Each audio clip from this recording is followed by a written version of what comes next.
Hallelujah. Hope in the face of death. நம்பிக்கை எப்போ ஒரு மனுஷனுக்கு இருக்கணும்னா மரணத்தின் தருவாயில் இருக்கணும். Hope in faith of death. இன்னைக்கு சொல்லுங்க, என் மீட்பர் உயிரோடு இருக்கிறார். அவ்வளோதான். என் மீட்பர் உயிரோடு இருக்கிறார். என் மீட்பர் உயிரோடு இருக்கிறார். பக்கத்தில் பார்த்து சொல்லுங்க, எடுத்து வாசிங்க. யோபின் புஸ்தகம் 19வது அதிகாரம் 25வது வசனம்.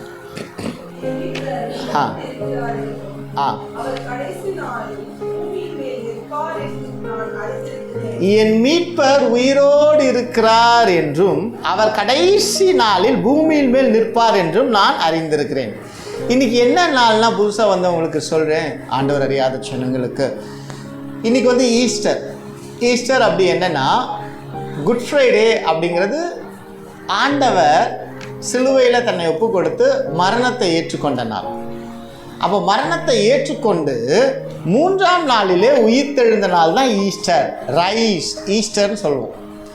மரணம் அவரை அண்டினது, ஆனால் உயிர்த்தெழுந்தார். மெய்யான ஒரே தேவன் யாருன்னா அவர் தான், மரணத்தை ஜெயித்தவர். இது சந்தோஷமான நாள். குட் ஃப்ரைடே அன்னைக்கு சொல்லியிருந்தோம், அவருக்கு டெத் சர்டிஃபிகேட் எழுதி நமக்கு பர்த் சர்டிஃபிகேட் கொடுத்துட்டாங்க. ரட்சிப்பின் சர்டிஃபிகேட்டை நமக்கு கொடுத்துட்டாங்க. இன்னைக்கு நமக்கு ஹாப்பி பர்த்டே. பக்கத்தில் பார்த்து சொல்லுங்க, ஹாப்பி பர்த்டே அப்படின்னு. நல்லா சந்தோஷம். Happy birthday. மரணத்தை வென்று 3ஆம் நாளிலே உயிர்த்தெழுந்த இந்த நாள் நமக்கு புதிய நாள். ஆமென். புதிய பிறப்பு, புதிய காரியங்களை செய்கிறார். யோபுங்கிறவர் ஒருத்தர் பெரிய பணக்கார அம்மா. உங்களுக்கு எல்லாருக்கும் தெரியும். அறியாத ஜனங்களுக்கு ஒரு சுருக்கத்தை கொடுக்குறேன். அவர் பெரிய பணக்காரர், பெரிய பணக்காரர். அதாவது இந்த பகுதி முழுவதும் ஒருத்தருக்கு சொந்தம்னா இப்போ எவ்வளோ பெரிய பணக்காராக இருப்பார். இந்த பகுதி முழுவதும், இந்த திருவொற்றியூர் பகுதி முழுவதும் ஒருத்தருக்கு சொந்தம்னா எவ்வளோ பெரிய பணக்காரராக இருப்பார். அத்தனை பணம் இருக்கும்பொழுது அவர் சொல்லலை என் மீட்பர் உயிரோடு இருக்கிறார் அப்படின்னு. எல்லாமே இழந்து போனதுக்கப்புறம் சொல்கிறாரு என் மீட்பர் உயிரோடு இருக்கிறார். என்ன நம்பிக்கை பாருங்க, எப்படிப்பட்ட நம்பிக்கை பாருங்க இல்லையா? எப்படிப்பட்ட நம்பிக்கை? என் மீட்பர் உயிரோடு இருக்கிறார். அல்லேலூயா, அல்லேலூயா. அவரை சுற்றி இருக்கிற ஜனங்கள் எல்லாம் சொல்கிறாங்க. என்ன சொல்கிறாங்களா? ஆமாங்க, அவரை சுற்றி இருக்கிற ஜனங்கள் எல்லாம் சொல்கிறாங்க, ஒன்றுமே வேலைக்காகாதுப்பா, நீ எல்லாத்தையும் இழந்துட்ட, எல்லாத்தையும் இழந்துட்ட, இனி உன் வாழ்க்கை முன்னுக்கு வராது. எத்தனை பேர் உங்களுக்கு சொல்லியிருக்காங்க? நீங்கள் நல்லா வாழ்ந்த காலத்தில் யாரும் சொல்லலை, கெட்டு நொந்து தோல்வியுற்ற நிலையில் இருக்கும்போது உங்களை வந்து சொல்லியிருக்கிறாங்களா? நிச்சயம் சொல்லியிருப்பாங்க. கைத்துக்க சொல்லவே பிரியப்படலை. அப்போது நாம் என்ன பண்ணியிருப்போம்? ஆமாம், நான் இந்த தப்பு செஞ்சிட்டேன், அதனால் எனக்கு இந்த தோல்வி அப்படின்னு வந்துருச்சு. இல்லைங்க, ஆண்டவர் தோல்வியுற்றவனுடைய வாழ்வை ஜெயமாய் மாற்றக்கூடியவர். தோத்து போயிட்டேன்னு சொல்லி மரணத்துக்கு நேராய் ஒப்பு கொடுத்தவனை மரணத்திலிருந்து மீட்டெடுத்து அவனுக்கு ஒரு வாழ்வை தருகிறவர் தான் இயேசு கிறிஸ்து. அப்போ இன்றைக்கி இருக்கிற நிலையை பார்த்து ஐயோ என் வாழ்க்கை இப்படி போகுதேன்னு சொல்லி கலங்கி நிற்காதீங்க. உங்கள் பின்னாளுடைய வாழ்க்கையை உங்களுக்கு தெரியாது, ஆனால் இயேசு சுவாமிக்கு தெரியும். இயேசு சுவாமிக்கு தெரியும். நேற்றைய தினத்தில் என் நண்பன் ஒருத்தரை நான் பார்க்க நேர்ந்தது. என் கூட படித்த ஒரு நண்பர், நல்ல நண்பர். அவர் பேசும்போது ஒரு வார்த்தை சொன்னார். என்ன சொன்னாருன்னா, அவர் ஆண்டவர் அறியாதவர் தான். ஒரு வார்த்தை சொன்னார், கல்யாணத்துக்கு முன்னாடி என் வாழ்க்கை எப்படி இருந்திருக்கும்னு எனக்கு நினச்சி பார்த்தா அவனுக்கே தெரியும், ரொம்ப மோசமாக இருந்ததில்ல. இப்போ எனக்குன்னு ஒரு குடும்பம், நான் ஒரு பொறுப்பாக இருக்கிறேன், என் பிள்ளைங்களுக்கு எல்லாத்தையும் செய்கிறேன் அப்படின்னு அவர் ஒரு வார்த்தை சொன்னார். நான் சிரித்தேன். இறைவன் உன்னை அன்னிலேருந்து இன்னி வரைக்கும் எப்போவுமே நேசிப்பாருப்பா, நேசிக்கிறார் இல்லையா, இந்த ஒரு வார்த்தை உனக்கு ஞாபகம் இருக்கான்னு கேட்கும்போது ஆமாம் அப்படின்னு. அப்போ நாங்கள் கடந்து வந்துட்டோம் இல்லை. அப்போது கிறிஸ்துவுக்கு இதை நம்ம எப்படி பார்க்கணுன்னா, கிறிஸ்துவுக்கு முன் ஒரு வாழ்க்கை, கிறிஸ்துவுக்கு பின் ஒரு வாழ்க்கை. அல்லேலூயா சொல்லுங்கள். கிறிஸ்துவுக்கு முன் ஒரு வாழ்க்கை, அது மரண வாழ்க்கை, பாவ வாழ்க்கை. கிறிஸ்துவுக்கு பின் இயேசு கிறிஸ்து நமக்குள்ள வந்ததுக்கு அப்புறம் நமக்கு ஒரு வாழ்க்கை, அது உயிருள்ள வாழ்க்கை, ஜீவன் தருகிற வாழ்க்கை. ஏசப்பாவுக்கு முன்னாடி ஒரு வாழ்க்கை வாழ்வோம். அது என்ன வாழ்க்கை வாழ்றோம்? பாவத்தின் வாழ்க்கை, கோபப்படுற வாழ்க்கை, அக்கிரம வாழ்க்கை, எல்லா வாழ்க்கையும் நம்ம வாழ்வோம். ஆனால் ஏசப்பா வந்ததுக்கப்புறம் நம்ம வாழ்க்கை சந்தோஷமாக மாறிடுங்க. அல்லேலூயா. நான் நிச்சயமாக சொல்கிறேன், உங்களோடு இயேசு உயிரோடு இருக்கிறார். உங்கள் வீட்டில் இருக்கிற தரித்திரங்களை மாற்றக்கூடிய வல்லமை இயேசு கிறிஸ்துவின் இடத்துல உண்டு. யாரெல்லாம் உங்கள் வீட்டில் மரணம் இருக்குன்னு சொல்கிறீங்க? மரணம்னா என்ன? செத்து போகிற மரணம் இல்லை. சந்தோஷமாக வாழ முடியுதா உங்களால்? நீங்கள் நினச்சதை உங்கள் கணவன்மார்கள் வாங்கி தர முடியுதா? நீங்கள் நினச்சபடி உங்கள் பிள்ளைகளோட எதிர்காலம் இருக்குதா? நீங்கள் நினச்சபடி அம்மா அப்பா உங்களுக்கு ஏதாவது வாங்கி தர முடியுதா? நீங்கள் நினச்ச சாப்பாடை நினச்ச வேலையில் சாப்பிட முடியுதா? சொல்லுங்கள். இதெல்லாம் தான் மரணம். இதெல்லாம் தான் மரணம். பரிசுத்தமாக வாழ முடியுதா? ஜெபம் பண்ண முடியுதா? இதெல்லாம் தான் மரணம். ஆனால் இன்னைக்கு பக்கத்தில் பார்த்து ஒரு கைப்பிடிச்சி சந்தோஷமாக சொல்லுங்க, இயேசு உயிரோடு இருக்கிறார். இயேசு உயிரோடு இருக்கிறார். இயேசு உயிரோடு. இன்னொன்று சொல்லுங்க, நீங்கள் சந்தோஷமாக வாழ்வீங்க. நீங்கள் சந்தோஷமாக வாழ்வீங்க. அல்லேலூயா. நீங்கள் சந்தோஷமாக வாழ்வீங்க. ஆமென். அவ்வளோதாங்க. நீங்கள் சந்தோஷமாக வாழ்வீங்க. உங்கள் வீட்டில் இருக்கிற துக்கம் எல்லாம் போயிடும். உங்களுக்கு சந்தோஷம் எதை கொடுக்கும்? எது கொடுத்தா சந்தோஷம் வரும்? நிறைய பேர் நிறையா சொல்வீங்க, நிறைய பேர் நிறையா சொல்வீங்க. ஆனால் நான் ஒன்று சொல்கிறேன், எது இருந்தால் சந்தோஷம் நிலச்சி நிற்கும்னா, இயேசு உயிரோடு இருந்தார்னா சந்தோஷம் நிலச்சி நிற்கும். அல்லேலூயா. இயேசு உயிரோடு இருந்தார்னா சந்தோஷம் நிலச்சி நிற்கும். அவ்வளோதாங்க, முடிஞ்சு போச்சுங்க. உங்கள் வீட்டில் இயேசு இன்னைக்கு உயிரோடு இருக்கிறார். இயேசு இல்லாத வீட்டில், இயேசு வந்த வீட்டில் சந்தோஷமே. சண்டே கிளாஸ் பிள்ளைங்க பாடுவீங்களா? பாடுங்க அழகா.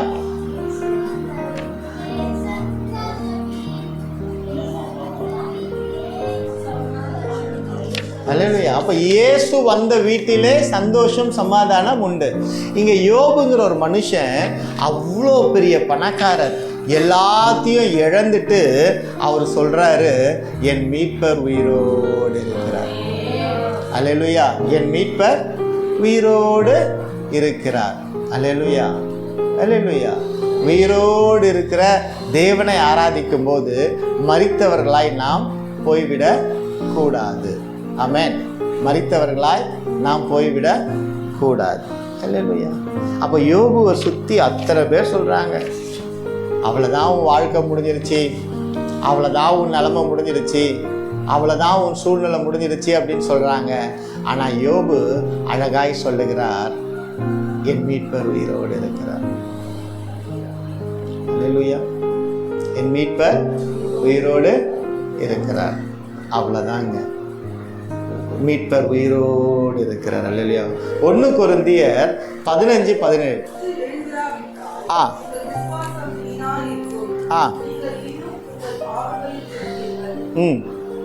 கிறிஸ்து எழுந்திராவிட்டால் உங்கள் விசுவாசம் வீணாக இருக்கும்.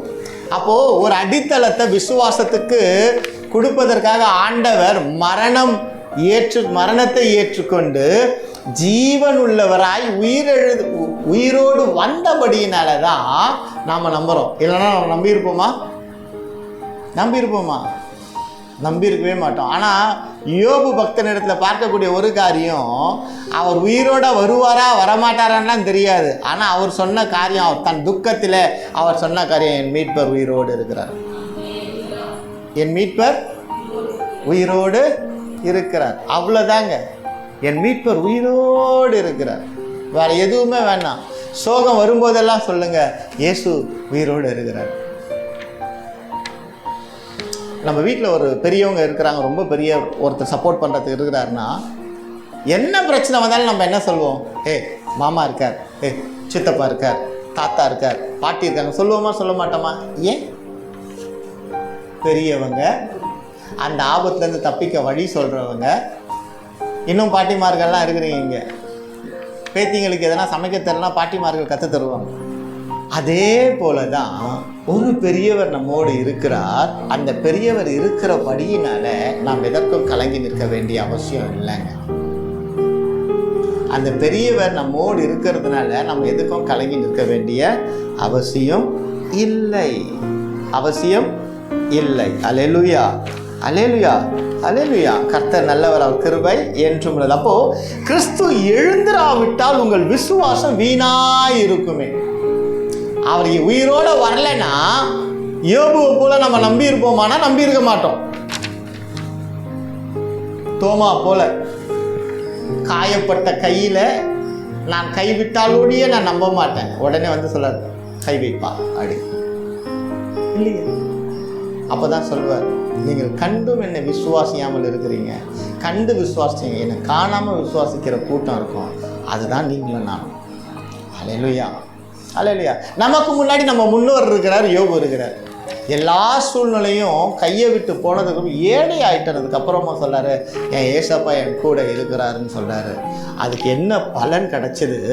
இழந்த எல்லா காரியத்தையும், பிள்ளைங்க, சொத்து, சுகம், ஒட்டகங்கள், 1000 ஒட்டகங்கள், 1000 மாடுகள், இதெல்லாம் இழந்ததுக்கு அப்புறமா என் மீட்பர் உயிரோடு இருக்கிறாருன்னு சொல்லி வாழ்ந்து காமிச்சிருக்கிறாருன்னா, அந்த வார்த்தைக்கே இயேசு சுவாமி தேவன் அவருக்கு இரட்டிப்பான நன்மைகளை கொடுத்துட்டார்.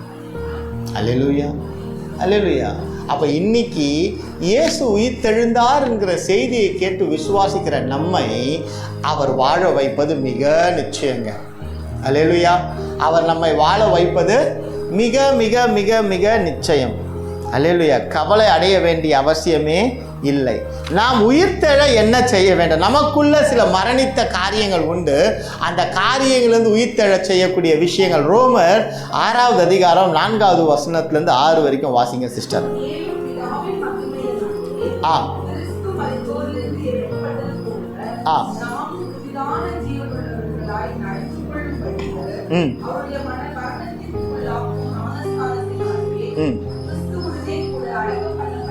அஞ்சு வாசிங்க.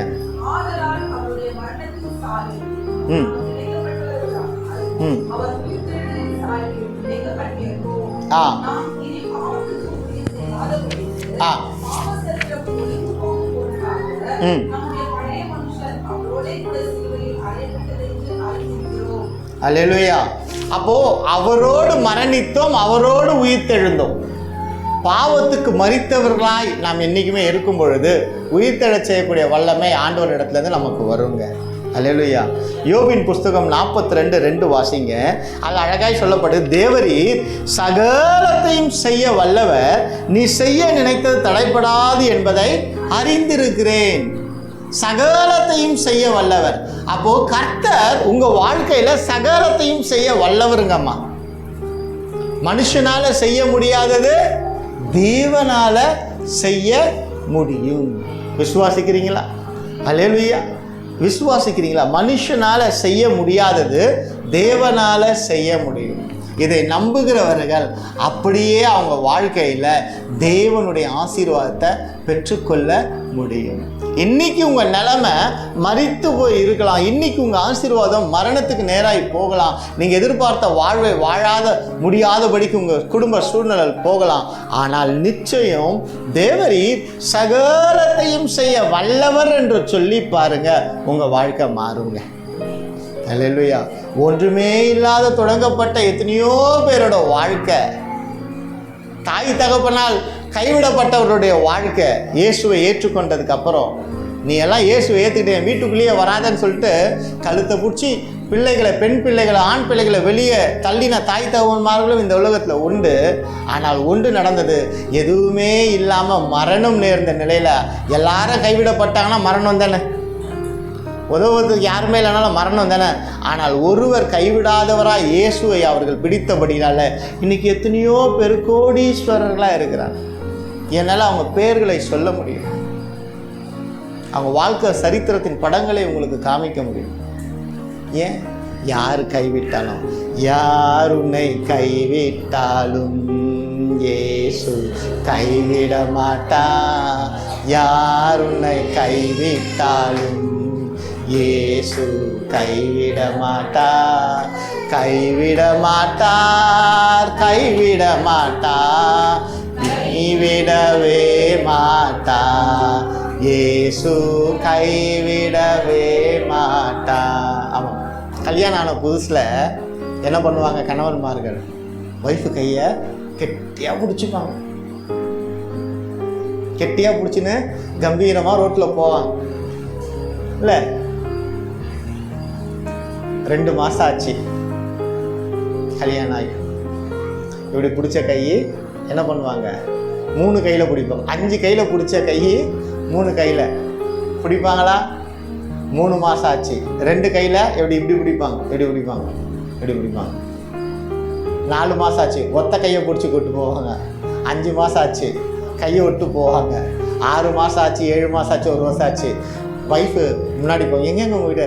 அவங்க பின்னாடி வராங்க. எங்கெங்க மனைவி? அவங்க முன்னாடி போகிறாங்க. ஆனால் கை பிடிக்கும்போது இன்பத்திலும் துன்பத்திலும் நான் உன்னை கைவிடாதபடிக்கு, நீங்கள் என்னை கைவிடாதபடிக்கு, நாங்கள் மரணம் வரை நம்மை யாரும் பிரிக்காதபடிக்கு அப்படின்னு வசனம்லாம் பேசி கல்யாணம் பண்ணி வச்சு அனுப்பி வைப்பாங்க. இல்லை, அப்புறம் 1 மாதம் வரைக்கும் கை இப்படி இருக்கும். 2 மாதம் 3 மாதம் கைவிடப்பட்ட நிலையில். ஆனால் இயேசுவை தேடி வருகிறவர்கள் கைவிடப்பட்ட நிலையில் இருந்தாலும் அந்த கைவிடப்பட்ட நிலையில் இருக்கிறவங்களுக்கு ஒரு வாழ்வை கொடுத்து தூக்கி எடுக்கிறவர் தாங்க இயேசு கிறிஸ்து. அல்லேலூயா. சோர்ந்து போக வேண்டிய அவசியம் இல்லவே இல்லை. சோர்ந்து போக வேண்டிய அவசியம் இல்லவே இல்லை. நம்ம நம்பணுங்க. அதுதான் நமக்கு பெரிய பிரச்சனை. நீங்கள் உங்கள் வாழ்க்கை நல்லா இருக்கணும்னு எத்தனை பேர் ஆசைப்படுறீங்க? நீங்கள் நல்லா இருக்கணும்னு ஆசைப்படுறது யாரு? நல்லா இருக்கக்கூடாதுன்னு நினைக்கிறவங்க ஒருத்தர். எல்லாரும் நல்லா இருக்கணும்னு நினைக்கிறீங்கல்ல, அப்போ நல்லா இருக்கணும்னு நீங்கள் ஆசைப்படுறது பெரிய விஷயம் இல்லை. இந்த நல்ல வாழ்க்கையை தர ஒருத்தர் இருக்கிறாருன்னு நம்பிட்டீங்கன்னா உங்கள் வாழ்க்கை நல்லா இருக்கும். அல்லேலூயா, அல்லேலூயா. கல்யாண புதுசில் மனைவி கேட்கறதுக்கு முன்பாகவே கிஃப்ட் வந்துடும். மனைவியோட பர்த்டே என்னும்போது கிஃப்ட் வந்துடும். அதுவும் என்கேஜ்மெண்ட் முடிஞ்சதுக்கப்புறம் ஒய்ஃபோட பர்த்டே வருதுன்னு வச்சிங்களேன், அந்த ஒய்ஃப் பெரிய கிஃப்ட் உள்ளவங்க. ஏன்னா வாழ்க்கையிலேயே அந்த புருஷன் அந்த கிஃப்டை தவிர அதுக்கப்புறம் வேறு எந்த கிஃப்டையும் செய்ய மாட்டார். அதனால தான் நிறைய பெண் பிள்ளைங்க என்கேஜ்மெண்ட்டுக்கு பிறந்த நாளுக்கு முன்னாடி என்கேஜ்மெண்ட்டை வச்சுருவாங்க. ஏன்னா கல்யாணத்துக்கும் பர்த்டேவுக்கும், என்கேஜ்மெண்ட்டுக்கும் கல்யாணத்துக்கும் நடுவில் பர்த்டே இருக்கிற மாதிரி. ஏன் தெரியுமா? அந்த கிஃப்ட்டு தான் பெஸ்ட்டு கிஃப்ட்டு. அங்கிள் ஆன்ட்டிக்கு கொடுத்தது போல். ஆன்ட்டி சிரிக்கிற, நான் தரல, அவர் தரல, நான் தான் கொடுத்தேன் அப்படி. உண்மையை நீங்கள் கொஞ்சம் யோசிச்சு பாருங்க. கணவன்மார்கள் இருக்கிறீங்க, என்கேஜ்மெண்ட் ஆனதுக்கப்புறம் மனைவிக்கு பிறந்த நாள் வந்துருச்சுன்னா எவ்வளோ சந்தோஷமாக பயங்கர ஹாப்பியாக தருவோம். ஏன்னா first impression is the best impression. Gift வாங்கினவங்களாம் எத்தனை பேர் இருக்கிறீங்க? இப்போ கிஃப்ட்டு வாங்கி கொடுன்னு சொல்கிறாங்க. எத்தனை பேர் இருக்கிறீங்க? அத்தனை பேர் தான். ஏன்? அவ்வளோதான். மனிதனுடைய அன்பு, மனிதனுடைய உயிர்த்தெழுதலுடைய அன்பு அவ்வளோதான். ஆனால் தேவனுடைய அன்போ சதா காலங்களும் இருக்கும். அல்லேலூயா. கர்த்தர் நல்லவர், கிருபை என்றும் உள்ளது. ஆமென். அல்லேலூயா. அப்போ நம்புகிறவர்கள் நன்மையை பெற்றுக்கொள்வாங்க. ஆண்டவர் சதா காலங்களிலும் உயிரோடு இருக்கும் பொழுது தன்னோடு இருந்தவர்களுக்கு சொன்னாங்க, நான் மரணம் பண்ணாலும் மரணம் அடைஞ்சாலும் நான் உயிர் தேடுவேன். நம்பவே இல்லைங்க அவங்கெல்லாம். அவங்க அறிவு கெட்டவே இல்லை. ஆனால் அவரை சிலுவையில் அறைய ஒப்பு கொடுத்தவங்க நம்பினாங்களாம். எடுத்து வாசிங்க, மத்தேயு 27.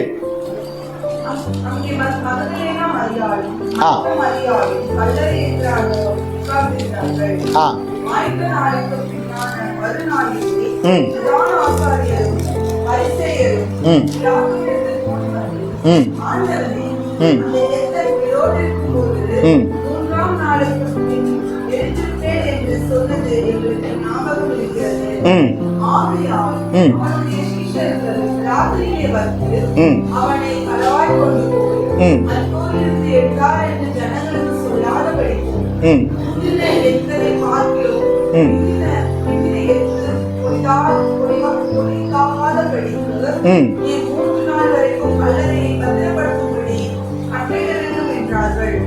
அதற்கு பிலாத்து, உங்களுக்கு காவல் செய்வதற்குள்ளே போய் உங்களால் கூடிய மட்டும் பத்திரப்படுத்திக் கொள்ளுங்கள் என்றான். அவர்கள் போய் கல்லுக்கு முத்திரை போட்டு காவல் வைத்து கல்லறையை பத்திரப்படுத்தினார்கள். அல்லேலூயா. அங்க பாருங்க, உயிர்த்தெழுதல் இல்லை என்று சொன்ன கூட்டம் அவர் மரணத்துக்கு அப்புறம் என்ன பண்ணிடுச்சுன்னா, அவர் உயிர்த்தெழுந்துடுவாரு, அதனால அந்த கல்லறைக்கு காவல் வையுங்கன்னு சொல்லி போய் கேட்குறாங்க. அப்போ அவனுக்கு எவ்வளோ நம்பிக்கை இருக்கும்? நம்பிக்கைன்னு சொல்கிறத காட்டிலும், ஒருவேளை இது நடந்துருச்சுன்னா என் மீட்பர் உயிரோடு இருக்கிறார். இல்லையா? ஒருவேளை இது நடந்துருச்சுன்னா என்ன ஆகும்? அப்போ போயிட்டு காவலுக்கு ஆட்களை கேட்குறாங்க, நீங்களே வச்சிடுங்க அப்படின்னு சொல்லிட்டு அவங்க சொல்லிடுறாங்க. ஆமென். நீங்களே வச்சிடுங்கன்னு சொல்லிடுறாங்க. அப்போது ஆண்டவரை தூஷித்த ஜனத்துக்கே தெரியுது அவர் உயிரோடு வருவாருன்னு. அவரை ஆராதிக்கிற நமக்கு தெரிய வேண்டாமா? நான் மரணித்து கொண்டிருக்கிறேன், என்னை உயிரடைச்ச வல்லமை என் இயேசு கிறிஸ்துவின் இடத்துல உண்டுன்னு. அல்லேலூயா. விசுவாசத்தோடு நீங்கள் என் தேவன் உயிரோடு இருக்கிறார் என்று விசுவாசிக்கும் பொழுது அவர் பெரிய காரியங்களை செய்ய வல்லவராயிருக்கிறார். அல்லேலூயா. அவர் பெரிய பெரிய காரியங்களை செய்ய வல்லமை உள்ள தேவனாய் இருக்கு. எத்தனை பேருங்க விசுவாசிக்கிறீங்களா? அப்போ உங்க வாழ்க்கையில உயிர்த்தெழுதல் வரப்போகுதுங்க, உயிர் மீட்சி வரப்போகுதுங்க, அற்புதம் நடக்க போகுதுங்க. உங்க வீட்டில் இருக்கிற தாறுமாறுகள் எல்லாம் சீர் செய்ய வல்லமை உள்ள தேவன் உயிர்த்தெழுந்து விட்டார். எதற்காக உயிர்த்தெழுந்து விட்டார் அப்படின்னு பார்த்தா, நான் நலமாய் வாழ்வதற்காக உயிர்த்தெழுந்து விட்டார். அல்லேலூயா, அல்லேலூயா.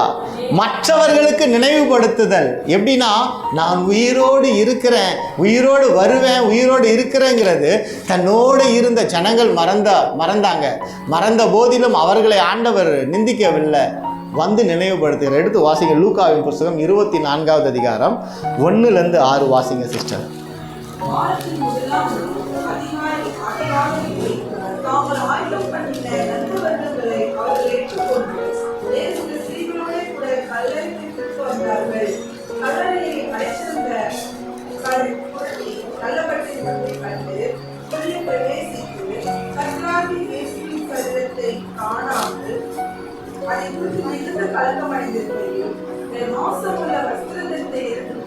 அவர்கள் அருகே நின்றார்கள்.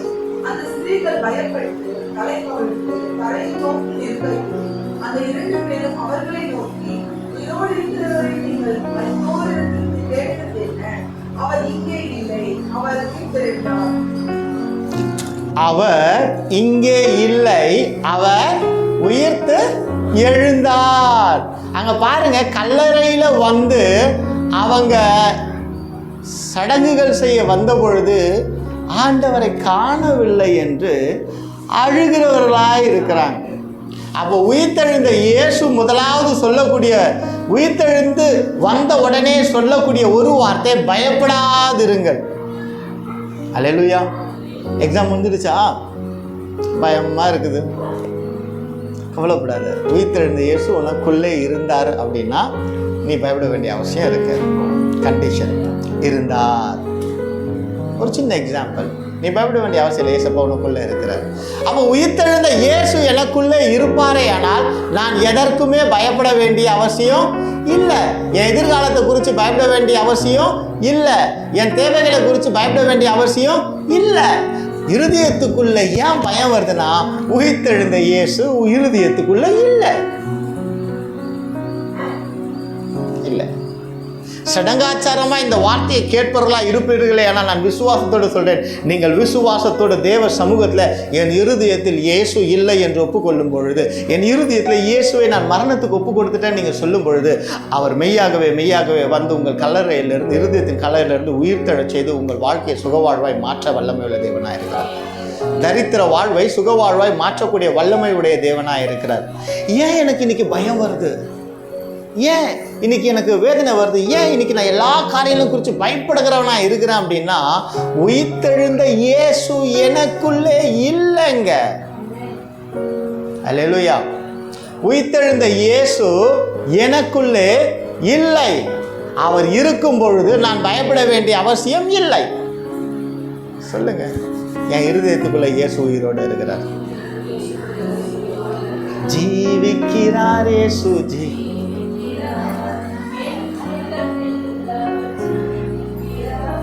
அல்லேலூயா. அப்போ உங்க உள்ளத்துல இயேசு இருக்கிறார். இயேசு இருக்கிறார். சொல்லுங்க, உங்க இருதயத்தை பார்த்து சொல்லுங்க, எனக்குள்ள இயேசு உயிரோட இருக்கிறார். என் வீட்டுக்குள்ள இயேசு உயிரோட இருக்கிறார். என் கணவனுக்குள்ள இயேசு உயிரோட இன்னைக்கு வந்துட்டார். இந்த வார்த்தைகள் சொல்லும் பொழுது மரித்த உங்களுடைய ஆசீர்வாதங்களை இயேசு உயிர்த்தெழச் செய்ய வல்லமையுடையவராக இருக்கிறார். அம்மா, நான் விசுவாசத்தோடு சொல்கிறேன், கர்த்தருக்கு சித்தமானால் நாம் அடுத்த வருடம் இந்த இடத்துல மீண்டுமா இந்த ஈஸ்டர் ஆராதனையை வைக்கும் பொழுது இன்னைக்கு இருந்த நிலையில் இருக்க போகிறதில்ல, இன்னைக்கு இருந்த தரித்திர நிலையில் இருக்க போகிறதில்ல, இன்னைக்கு இருந்த தரித்திரத்தில் உழண்டு கிடக்க போகிறதில்ல, உயிரோடு உள்ள தேவனை ஆராதிக்க போகிறது. ஜீவன் பெற்றவர்களாய் சாட்சி வருங்க. விசுவாசத்தோடு சொல்கிறேன். எப்படி வரும்னா, நான் ஏதோ ஒரு வருஷத்தில் இப்படி இருந்தேன், ஆனால் இன்னைக்கு என் குடும்பம் இன்னைக்கு நல்லா இருக்குது அப்படிங்கிற சாட்சி வரும். குடும்பம் சகிதமாய் பிள்ளை, பேரன், பேத்தி, மருமக அந்த அந்த வரிசையில் நீங்கள் உட்காந்து தேவனை ஆராதிப்பீங்க. முடிந்த உன் மகனுடைய வாழ்வை, மரணத்துக்கு நேராக போன உன் மகனுடைய வாழ்வை உயிர்த்தெழச் செய்ய வல்லமை தேவனிடத்தில் உண்டு. விசுவாசிக்கும் போது உன் கணவனுடைய வாழ்க்கை முடிந்தது என்று நீ எண்ணிக்கொண்டிருக்கிற வேளையில் உன் கணவனுக்கு ஒரு சுக வாழ்வை கொடுத்து உன் கணவனை தட்டி எழுப்பி உன் கணவனை இந்த பகுதிகளிலே ஒரு அலங்கார கிரீடமாய் வைப்ப கர்த்தர் வல்லமையுடைய தேவனாய் இருக்கிறார். விசுவாசிங்க. மரணத்துக்கு நேராய் போகிற உங்கள் குடும்பத்தை மரணத்துக்கு நேராய் போகாதபடிக்கு ஜீவனுள்ள தேவனை நீங்கள் மெய்யான தேவன் என்று பற்றி கொள்ளும் பொழுது, அவரே என் சொந்த இரட்சகர் என்று பற்றி கொண்டு ஆராதிக்கும் போது உங்கள் குடும்பத்தின் வாழ்க்கை செழிப்பாக மாறுங்க. அல்லேலூயா. அவர் பெரியவர், அற்புதங்களை செய்கிறவராக இருக்கிறார். அதான் நினைவுபடுத்த நான் ஜீவிக்கிற 8 வாசிங்க சிஸ்டர். லூக்காவின் புஸ்தகம் 24:8. ஆ 9.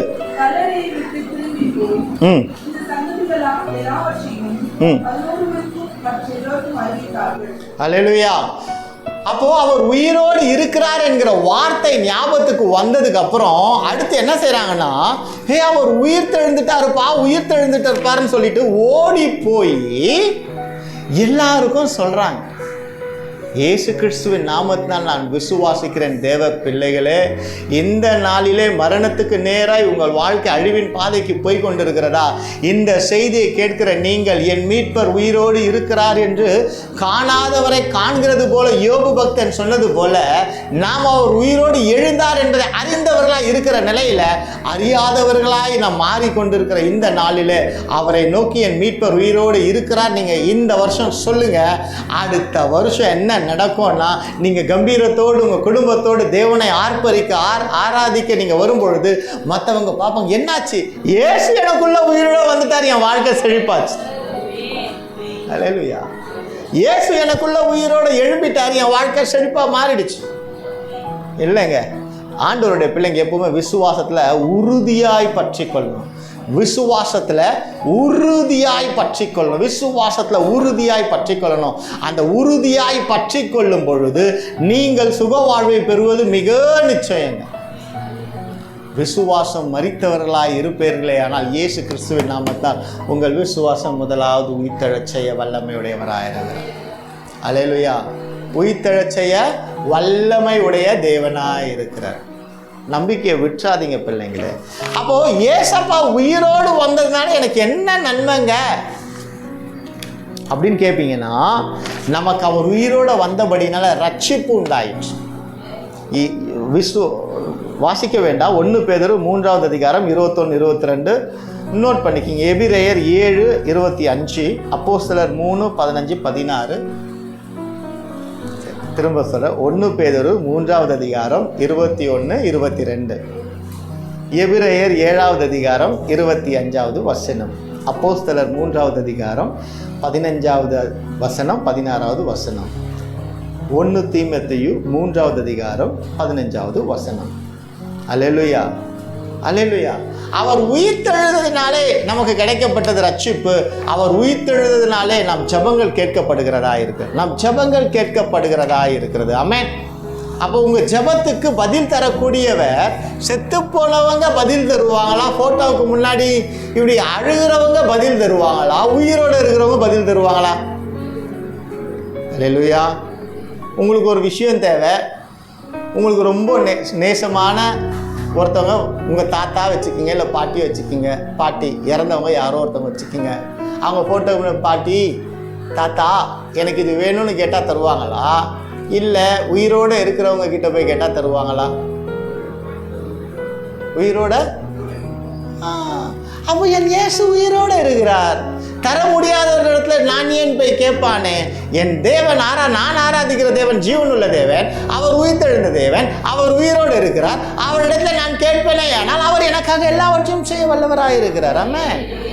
அப்போ இன்னைக்கு இந்த நாளில் நீங்கள் பிடிச்சி போல ஒரு விஷயம், நான் ஜீவனுள்ள தேவனை ஆராதிக்கிறேன், அவரிடத்துல கேட்பேன்னு போய் சொல்லணும். அல்லேலூயா, அல்லேலூயா. கர்த்தர் நல்லவர், அவர் கிருபை என்றும் உள்ளது. ஜெபங்களை கேட்கிறவர். எபிரேயர் 4வது அதிகாரம் 14லேருந்து 16 வீட்டில் போய் வாசிங்க. அதுக்கப்புறம் வரங்களை தருகிற தேவனாக இருக்கிறார். உயிரோடு இருக்கிறவங்க தானே சொத்தை தர முடியும். இறந்து போனவங்க சொத்தை எங்கன்னா தர முடியுமா? முடியாது. உயிரோடு இருக்கிறவங்க தான் பாசத்தை காமிக்க முடியும். உயிரோடு இருக்கிறவங்க தான் நமக்கு நன்மை செய்ய முடியும். ஆமாவா இல்லையா? அப்போ அவர் வரங்களை தருகிற தேவனாக இருக்கிறார். அவர் உயிர்த்தெழுதினால் நமக்கு கிடைக்கக்கூடிய பலன் நமக்கு வரங்களை தருகிற தேவனாக இருக்கிறார். எபேசியர் 4வது அதிகாரம் 8லேருந்து 10 நோட் பண்ணிக்கிங்க. சங்கீதம் 68:18 நோட் பண்ணிக்கிங்க. இதை விட மேலான ஒரு முக்கியம், அவர் உயிர்த்தெழுதல் எதுக்குன்னா, நீங்களும் நானும் பாவத்திலேருந்து விடுதலை அடைஞ்சிட்டு பரலோகம் போகணும் தான்ப்பா. பரலோகத்தில் போயிட்டு தேவனை ஆராதிக்கணுங்கிறதுக்காக பரலோகத்தில் நமக்கு ஒரு இடம் உண்டாகும்படியாக, பரலோகத்தில் நமக்கு ஒரு இடம் உண்டாகும்படியாய் வரங்களை நமக்கு அளித்தாருங்கிறது எபேசியர் 4வது அதிகாரம் 8லேருந்து 10 நோட் பண்ணிக்கோங்க. வரங்களை அளித்தார். அப்போ பரலோகத்தில் ஒரு இடம்னா யோவானின் புஸ்தகம் 14:1-3, வெளிப்படுத்தின விசேஷம் 21:2. அல்லேலூயா, அல்லேலூயா. ஒன்று மட்டும் புரிஞ்சுக்கிங்க தேவ பிள்ளைங்களே, எப்படி உயிர்த்தெழுதம் வந்தாரோ அதே போல் 2ஆம் வருகை உண்டு. 2வது வாட்டி இயேசு வரப்போகிறார். முதல் வாட்டி வந்தார், இறந்து போயிட்டார். 3ஆம் நாளில் உயிர்த்தெழுந்து நம்ம பாவங்கள் எல்லாம் ஜெயித்து நம்ம அக்கிரமத்திலேருந்து மீட்டெடுத்துட்டாரு. இன்னும் ஒரு வருகை உண்டு தேவ பிள்ளையே. அந்த வருகையில் நாம் அனைவரும் அவரை விசுவாசித்து அவரோடு போகக்கூடிய உயிர் மீட்சி உள்ள, உயிரோடு வாழக்கூடிய, பாவமில்லா வாழ்க்கையை, பரிசுத்த வாழ்க்கையை வாழ்கிறவர்களாய் நம்ம இந்த நாளில் ஒப்புக்கொடுக்கணும். மரிக்கணும். குட் ஃப்ரைடேல எதுக்கெல்லாம் மரிக்கணும்? மனம் திரும்பாமல் இருந்ததுக்காக மரிக்கணும். ஒருத்தவங்க தப்பு செஞ்சிட்டாங்கன்னா மன்னிக்க முடியாத நிலைகளுக்கு மரிக்கணும். புரியுதுங்களா? இதெல்லாம் குட் ஃப்ரைடேல. இப்போ உயிர்த்தெழணும். எதுக்கு உயிர்த்தெழணும் அப்படின்னா, பரிசுத்தமாய் வாழ்வதற்கு உயிர்த்தெழணும், நன்மைகளை செய்வதற்கு உயிர்த்தெழணும், நன்மைகளை செய்வதற்கு. ஆமாவா இல்லையா? எறும்பு மாடை திட்டுகிறவங்களுக்கு நன்மை செய்கிறவர்களாய் நம்ம மாறிட்டோம்னா நாம் உயிர்த்தெழுந்தவங்க தாங்க. அல்லேலூயா. நம்ம யாரு? இப்படிப்பட்ட உயிர்த்தெழுதல். புரியுதுங்களா? ஆண்டவர் உயிர்த்தெழுந்தார், ஆண்டவர் மரணிச்சார், உயிர்த்தெழுந்தார். வருஷம் ஃபுல்லாக நம்ம கேட்டுட்டு இருக்கோம், எனக்குள்ள எப்போங்க ஆண்டவர் உயிரோட வருவாரு? நான் எப்போ உயிர்த்தெழுந்த இயேசுவை, என் மீட்பர் உயிரோடு இருக்கிறார் என்கிறத காமிக்க முடியும்? நன்மை செய்கிறதுனாலே. ஆமென், ஆமென். அப்போ இன்னைக்கு 2ஆம் வருகை நிச்சயம் என்பதை நம்ம வாசிக்கிற 1 தெசலோனிக்கேயர் 4வது அதிகாரம் 16-17 வாசிக்க வேண்டாம். உயிர்த்தெழுதல் உண்டு என்பதை விசுவாசித்த நாம் 2ஆம் வருகை உண்டு என்பதை அதிக நிச்சயமாய் விசுவாசிக்கிறோம். அப்போ நாம் எப்படிப்பட்டவராக இருக்கணும்னா, அவர் வருகையில் போகக்கூடிய பிள்ளைகளாய். இதை நீங்கள் செஞ்சு பாருங்கள். சேலஞ்ச் பண்ணி சொல்கிறேன், நீங்கள் பயங்கரமாக ஆசீர்வதிப்பீங்க. எதை செய்கிறீங்களோ இல்லையோ, இந்த ஒரு காரியத்தை நீங்கள் இன்னைக்கு இதை ஒரு சேலஞ்ச் எடுத்துக்கிறீங்களா? ஒரு போட்டி வைக்கிறேன். என்ன போட்டினா, உங்களை திட்டுறவங்க, உங்களுக்கு கேடு விளைவிக்கிறவங்க, உங்களுக்கு நன்மைன்னா என்னன்னு கிடைக்காதபடிக்கு தடுத்து நிறுத்துகிற மனுஷங்க உங்கள் வாழ்க்கையில் ஒரு 3 பேர்னாச்சும் இருப்பாங்க. இருக்காங்களா? ஒருத்தி கை தூக்கிட்டா. இருக்காங்க, நிச்சயம் இருப்பாங்க. நீங்கள் கண்ணை மூணாலுமே அவங்க முகம் வந்தாலுமே இல்லை, பக்கத்தில் தூங்குறவங்க வீட்டுக்கார் மூஞ்சிலேயே காலை தூக்கி எட்டி உதைப்பீங்க. ஏன்?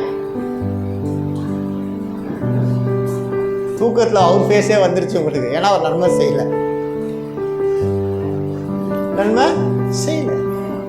இப்படி நன்மை செய்யாத ஜனங்களுக்கு நாம் ஜெபம் பண்ணும் பொழுது மெய்யாகவே கிறிஸ்து இயேசு நமக்குள்ள உயிர்த்து வந்துட்டாருங்க. இந்த நிலை என்னைக்கு நமக்குள்ள வரலையோ அது வரைக்கும் இயேசு என்ன பண்றாரு? உறங்கி இயேசுவே ஆராரோ ஆரிராரோ அச்சண்ட மோனே ஆராரோ அப்படின்னு தாலாட்டு பாடி இயேசுவை தூங்க வச்சிட்டு இருக்கோம். தாலாட்டு பாடி இயேசுவை தூங்க வச்சிட்டு இருக்கோம். அந்த நிலை நமக்குள்ள இருக்கக்கூடாதுங்க. இன்னைக்கு என் மீட்பர் உயிரோடு இருக்கிறார் என்கிறத எப்படி நிச்சயமாய் நாம் விசுவாசிக்கிறோமோ, உயிரோடு இருக்கிற மீட்பரின் பிள்ளைகளாய் நாம் வாழ நம்ம ஒப்பு கொடுக்கும் பொழுது நல்ல நிலையில இருப்போங்க. நான் கர்த்தருடைய நாமத்தை கொண்டு சொல்றேன், அடுத்த வருஷம் நம்ம இடம் ஒரு எக்ஸ்டென்ஷன் போகும். நிறைய மக்கள் வரப்போறாங்க. அவங்களுக்கெல்லாம் முன்மாதிரியாக ஜீவனுள்ள தேவனை ஆராதிப்பதினால நாங்கள் ஜீவனோடு இருக்கிறோம்ங்கிறத சொல்லி அல்ல, வாழ்ந்து காமிக்கிற சந்ததியாய் நமக்குள்ளே இந்த நாளிலே கர்த்தர் ஜீவன் தருகிறவராயிருக்கிறார். அல்லேலூயா, அல்லேலூயா. கர்த்தர் நல்லவர், கிருபை என்றும் உள்ளது. உயிரோடு எழுந்தவரே உம்மை ஆராதனை செய்கிறோம். ஜீவனின் அதிபதியே உம்மை ஆராதனை செய்கிறோம். உயிரோடு எழுந்தவரே உம்மை ஆராதனை செய்கிறோம். ஜீவனின் அதிபதியே உம்மை ஆராதனை செய்கிறோம். அல்லேலூயா ஓசன்னா, அல்லேலூயா ஓசன்னா, அல்லேலூயா ஓசன்னா, அல்லேலூயா ஓசன்னா. எனக்குள்ள இயேசு உயிர் அடையணும்னு நினைக்கிறவங்க இருதயங்களை கைகளை வைங்க. மெய்யாகவே என் மீட்பர் உயிரோடு இருக்கிறார். எப்படி யோபு பக்தன் சொன்னது போல என் மீட்பர் உயிரோடு இருக்கிறார் என்பதை நீங்கள் விசுவாசிப்பீங்கன்னா அந்த மீட்பர் உங்களுக்குள்ளாக என்ன செய்வார்னாமா, உயிர்த்தெழுந்த இயேசு முதல்ல என்ன சொல்லுவார்னா, பயப்படாத அப்படின்னு சொல்வார். பயம் கொள்ளாதீங்க. எந்த காரியத்தில் உங்கள் குடும்பம் பயந்து கிடக்கிறதோ, எந்த மனுஷனுடைய வார்த்தையினால் பயந்து கிடக்கிறதோ, எந்த சூழ்நிலையினால் பயந்து கிடக்கிறதோ, தேவ பிள்ளையே நீ பயம் கொள்ளாதபடிக்கு நீ தைரியமாக இருக்கும்படியாய் உன் தகப்பனாகிய இயேசு கிறிஸ்து உன் பட்சத்திலே அவர் சொல்லக்கூடிய ஒரு காரியம், நான் மகளே நான் உயிரோடு உன்னோடு கூட இருக்கிறேன், நான் உன் கூட உயிரோடு இருக்கிறேன். நீ கலங்கி தவித்த வேதனையில் கலங்கி தவித்த காரியத்தில் பயந்து கிடக்கிற சூழ்நிலைகளிலிருந்து நான் உன்னை மீட்டு உன் வாழ்க்கையில ஒரு புதிய காரியத்தை செய்வேன். நீ கலங்கி நிற்க வேண்டிய அவசியமில்லை தேவ பிள்ளையே. அன்புள்ள இயேசு சுவாமி, எத்தனை பயத்தோடு நாங்கள் வந்திருந்தாலும் எங்களுக்குள்ள உயிர்த்தெழுந்த இயேசு இருக்கிறது என்கிற நிச்சயத்தோடு நாங்கள் கடந்து செல்கிறோம். ஆண்டவரே, எங்கள் குடும்பத்தின் தேவைகளை சந்திங்க, காத்து கொள்ளுங்க, வழி நடத்துங்க. நாங்கள் ஜீவனுள்ள தேவனுடைய பிள்ளைகளாய் என்னாலும் எவ்வளையிலும் இருக்க உதவி செய்யுங்க. கர்த்தருடைய சித்தத்தின்படி ஆண்டவரே நாங்கள் ஜீவனுள்ளவர்களாய் கடக்க வாழ உதவி செய்யுங்க. நாங்கள் சாட்சியாய் நிற்க கிருபைத்தாங்க. இயேசுவின் மூலமாய் வேண்டுகிற நல்ல தகப்பனே, ஆமென். அல்லேலூயா. பந்தி இருக்கு, அப்பத்தையும் பந்தி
ஆமென்.